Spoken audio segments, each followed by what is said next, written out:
What happens when a quick studio visit turns into a raw conversation about mindset, business and building projects done properly? This one came out of nowhere, but it's exactly the straight talking honesty that people need to hear. Okay, well, a few friends of mine, their parents got ripped off by a dodgy builder. There's one going around quite locally to us at the time, ended up doing quite a lengthy time in prison for that. And it got me thinking, why are people kind of risking these kind of amounts of money? And these aren't, they're not silly people. They're quite, intelligent, intellectual people getting ripped off. And so I was thinking, well, there's obviously a gap there to serve these people. Can we enter the market and reduce that risk for people? This episode, from Extensions to Excellence, Andy Steadman at Urban Flux Studios. I'm with Andy Steadman, who is the founder, managing director. Will do, yeah, owner. Owner of Home Extension Specialists, who are making some waves here in the Midlands in regards to extensions and construction projects. Andy, just tell us, for those people that don't know you, how did you get into the construction industry? Because you didn't sort of do the traditional path, did you? No, so went to university, studied IT, business, project management, and then ended up in IT, and then ended up teaching IT in a secondary school for over 10 years. And then really just through wanting a change, and I wanted to bring my project management skills, which I really enjoyed. I really enjoyed managing the bigger projects, and seeing issues in the industry with, cowboy builders, people getting ripped off for tens of thousands of pounds. I seen a market with my family background. All my family live in construction. I've been for a number of years, starting with my dad. Just thought there's a need for a professionally managed, led construction company in the domestic market mainly, that can basically guarantee results for the consumers who are spending tens of thousands of pounds, and just make sure they get the quality that they deserve for their hard-earned money. As an outsider, kind of looking in, and obviously I'll go off my vast construction knowledge, grand designs, and George Clark, small places, and all. So I can kind of assume that there's a lot of benefit of having a project management background in like a home extension project, because I'm assuming that most homeowners become the project manager, and they might not have skills in that. You know what I mean? So for your builder to have those skills and to be able to advise, that must be quite beneficial. Yeah, well, the client's obviously the first most important person in the process.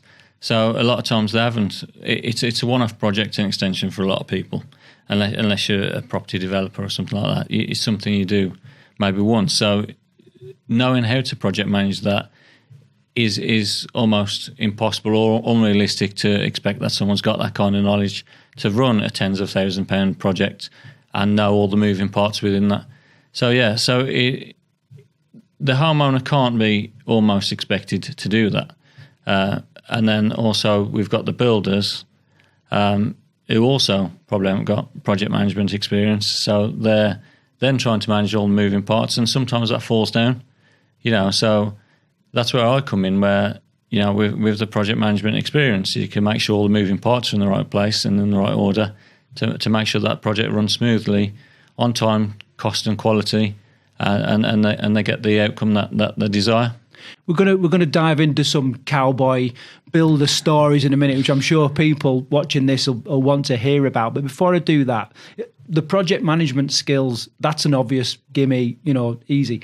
What other qualities of being a teacher have been beneficial as you've moved into the construction world? Well, the first one is the customer experience. So as a teacher, your customers in front of you day in, day out, you're seeing 100 of them. They're walking into their classroom. You've got to deliver that experience to them and provide them with value. So you get used to doing that constantly. It's a value exchange. You're there teaching them something, teaching them some skill set. And that's the kind of principle I've taken with me, really. So I try and explain everything I can to the customers so they know what they're getting into, they know what they're paying for, and they know what to expect. So I've started looking at some educational pieces around that to inform the customers better in order to help them. So the customer focus is one skill set, I'd say. Communication's obviously another, to try and make sure they understand what's happening.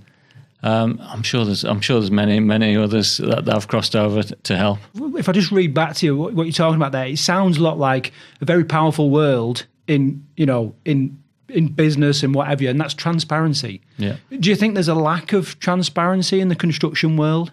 I think there is. I think there's a lack of transparency with a lot of things, with from pricing to pricing models to profit expectation, and then just basically the fundamentals of what you're going to deliver for people. It's when you just compare three builders' estimates, for instance, and you'll see complete different disparity of quality and effort that's gone into those estimates. One will just say the price is this, one will break it down, and one will extensively break it down. So, there's a massive disparity across what people are experiencing. Let's get into some of these cowboy stories. And really, in your move into the construction world, you mentioned earlier that you did that because there was some glaring issues in the construction industry, and you thought you could bring something else to the market. Like, give me a couple of events that happened or stories that come to mind that triggered those thoughts in you.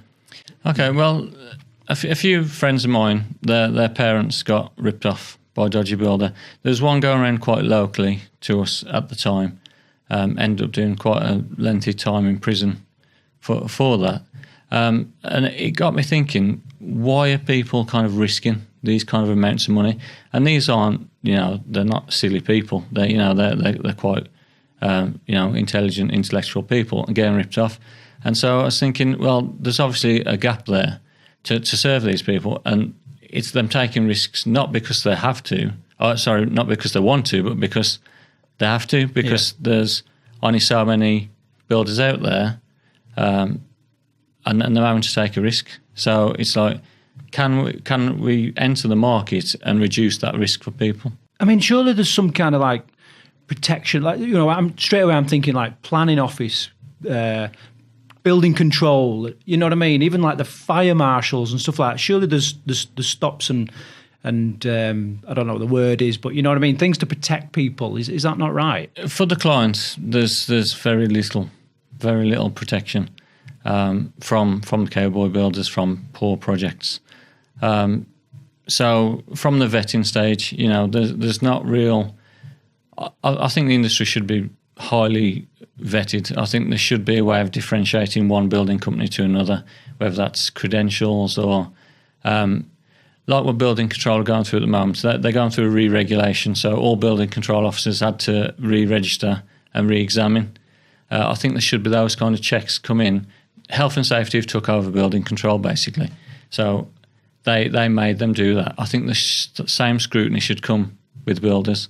I think we should be under more scrutiny and more checks in order to make sure that we can fund and deliver well, not necessarily fund, but can support and deliver projects of, we do projects of hundreds of thousands of pounds. Now, there's no almost barrier of entry to that. So if you're a bricklayer yesterday, you could be a construction owner tomorrow. So there's not a lot in there to differentiate. So I do think there should be some more regulation brought in. Going back to your question, building control offer a level of support.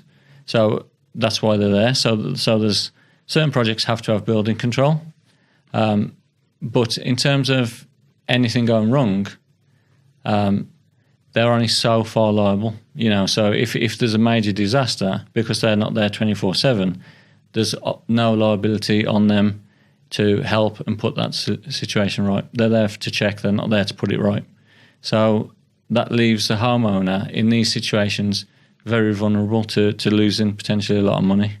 I'm going to try and get some of this valuable information out of you. And I don't want to give away all your secrets and everything. And I want to do it by breaking it into like 3 stages if we can. Yep. And then if you can just offer a couple of like glaring red flags for people to avoid in those different stages. The first stage being actually finding a credible contractor, construction worker, whatever. Like, you know, if you're seeing A, B, C, you need to stay away from them. What would those red flags be?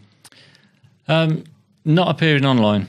You know, if you're getting someone to do your bathroom and they don't appear online, they've got no presence, and they're doing a $5,000 project, not so bad. Yeah, if it goes wrong, it's still bad. You know, I know people who've had bathroom renovations go wrong and have caused a lot of damage, but you know, it's less significant than say £100,000 extension. So if they're not online, you can't find them. You know, there's no Google reviews, there's no presence anywhere. Not registered at company's house, or you know, even but a lot of people will be registered at company's house because they know that offers them protection. It offers the builder limited liability protection. So you know, you hear these builders go down closing companies and just moving on. So a lot of them will be registered on company's house, and that's probably the only place you will find them. There are some ways of checking that, because if they're registered on company's house, they've got to give out company accounts. So you can have a look through those. Just search for the company on company's house, and then you'll be able to see what their books look like, and if they're actually trading at all. Because in some cases they're not trading; they're just there as a name, and then as soon as something goes wrong, that name's gone, and they're on to the next one. So the first thing, online presence. Have they got it? Are they out there? Can you find out where they are? Have they got an office address? Have they got a registered address? Or is it some kind of address that's made up or registered at accountants or something similar to that? So somewhere tracking the builder, tracking the management of that company. And I suppose what you're looking for as well is some depth to that presence online. You know what I mean? So yeah, they've got a Facebook page, for example, but actually there's some posts on there, there's some reviews on there, there's the numbers on there, the email addresses on there, and there's some depth to it. Yeah, I mean that's hard because you know, a lot of builders they're busy, they're building, and they might not necessarily have time to post consistently. And it's only when you get to a certain level, similar to where we are now, you know, where you're managing a larger organisation, you can put a bit more time and effort into that kind of presence. But there's got to be some kind of presence there for me, and unless it's family recommendation, you know, and they've done that's the other way really. Yeah. So if it's an unknown, you don't know where to start. Look online, look at the Google reviews, make sure they're legitimate reviews, legitimate testimonials on there. And then if a lot of people have had a good experience with them, that's one way of mitigating. Also, if you've created an online presence, like for instance, we put a lot of time, effort and money into our online presence, you're not going to let that go overnight. You're not just going to strike that company off and start again. Yeah. So almost we can never do a bad job because, you know, if we do, it's plastered all over there and our reputation's almost gone overnight. So so that's another thing to look out for, or one thing to look out for. Look out for, you know, there's these online places where you can buy, you know, you can register. Yeah, different directories. Directories, you can register your project and things like that. Again, probably not the best place. Probably an all right place to start if you want another quote, or you want to check it. But an online presence, especially if you spend a lot of money, you know, you wouldn't go and buy a 90 grand BMW from a second-hand car dealer, you know, who's not running their outfit properly, and you expect that car to run properly, are you? So it's that kind of level of check, knowing how much you're spending, knowing what kind of service you deserve for that kind of level of investment. So let's move on to the actual delivery of the service then. So at what point, when they turn up in the clown car and they shut the door and the doors fall off, you know what I mean? You can imagine the nightmares. What are the red flags in that delivery part of the project? In the delivery, so there's a stage before that. So it's like almost like the pre-delivery when they're delivering the estimate and the quote. So it's the professionalism in the way they're delivering that estimate to you. If it's most home extensions now are going to be 30 grand plus. If it's that level of investment, they should be putting some effort into producing that estimate for you. If they're serious about the business, and presenting that back to you, sending that to you, so it's broken down. It's not just on a whim. We'll do this for 30 grand, or so they've put some effort into that. So that's the first presentation, I'd say. Would you want to be seeing something on paper? Is a verbal kind of quote for some is that just not enough? Yeah. Show him how naive I am. Just the promise of delivery. Yeah. Bit of teeth sucking. Oh, I don't know. It's going to be 30 grand. This. Yeah, 30 grand. Yeah. No, I'll turn up honest. So no, definitely an itemised quote. You need to know exactly what you're getting. And a timeline. I suppose you want to see a timeline on there. Timeline, especially in terms of roughly what you want to deliver when. So you're paying for it. When you're receiving it, and there's some checks within there. So that's timed with checking of building control. The one thing I would say in a lot of the bad projects that I see, keeping in touch with your building control officer is something that you definitely should do. Who? The builder or the homeowner? Right. The homeowner. A lot of people get this wrong. They think invite him in, you mean? Come and have a look. Visit. So ask the builder when the visits are happening with building control, and walk around with a building control officer, and take that time to kind of ask questions. Is this right? Building control. A lot of people see building control as there for the builder, and it's a hoop they've got to jump through. Building control is instructed and paid for by the client, so they serve the client, not the builder. Right. And although some builders have good relationships with building control officers, I mean we do. We get to know them. But that doesn't stop them doing their job, and that doesn't stop them serving the client. So the client should be proactive in taking that step, because that's there to check and help them. And embrace it rather than kind of like, for me, building control, I'd be like, a bit worried about this. But actually, it should be like, invite them in, find the skeletons in the cupboard and the issues here, and give me the advice that I'm actually paying for. Now, it's hard because, and I understand from a homeowner's point of view, it's almost like going into a garage and trying to, talk to the mechanic about the mechanics of a car when you've got no clue what you're asking. So that's hard, but at least then you can, you're kind of having that conversation, because, like I said, they're there to support them. They're not there to support the builder. The builder's got to, take advice from building control, make sure it's all up to standard, but they're there for the homeowner. So that's one thing I'd say that's usually missing from a poor project or a poorly run project, that they're not keeping in touch with them. And I'd say especially the councils, because the councils don't. The private inspectors send out reports. So once they've visited site, they send a report out to the client to say, this is what we've seen, this is a picture evidence, this is the remedials we need to see. So you'll know if there's something not right or something that needs action in ready for the next visit. That can happen. That's not necessarily a problem or a red flag. It's just that you know that there's something not done or some other evidence the inspector needs to see. So the councils don't produce that. So you've got to walk around with a building control officer, and that if you're employing the council, I'm not saying all councils, but certainly the ones in this area don't. So the only way is walk around the building control officer and saying, are you happy with everything? You can call them. So if you're not happy with that on site, you can call building control and say, you had a visit yesterday. Is there anything that needs action, or is there anything that you're not happy with? Because, like I said, the service is there for the homeowner, not the builder.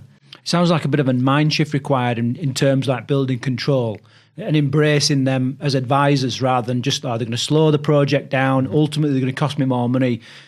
Get this wrong, and it's going to cost you far much more money, and going to put weeks, if not months, maybe even years onto a project as well. Yeah. Well, we see that all the time. The client, like I said, the client's the first part of the piece here. So the client needs to be comfortable in what they're doing. They need to be comfortable with the build they've appointed. They need to be comfortable with the building control officer they've appointed. They are really there's an education piece probably that needs to be done in order to inform the client better of what their responsibilities are. And there is, again, this is a longer conversation, but there is a requirement for everyone involved in a build to be responsible for that building for 15 years. So the client is responsible for that building 15 years. At the end of it, everyone signs a declaration, say, we're happy that this meets standard. And then basically for 15 years, you have to be held to that standard. So if something goes wrong with that building, everyone who's signed that document will come into question as to why that didn't meet standard. The next stage I want to talk about is the stage, hopefully never happens, but it goes wrong, and let's paint a bit of a scenario. The builder's buggered off, can no longer get hold of him, them, whatever. And you're left with like no roof on your extension, a gaping hole in your house. We know this happens to people.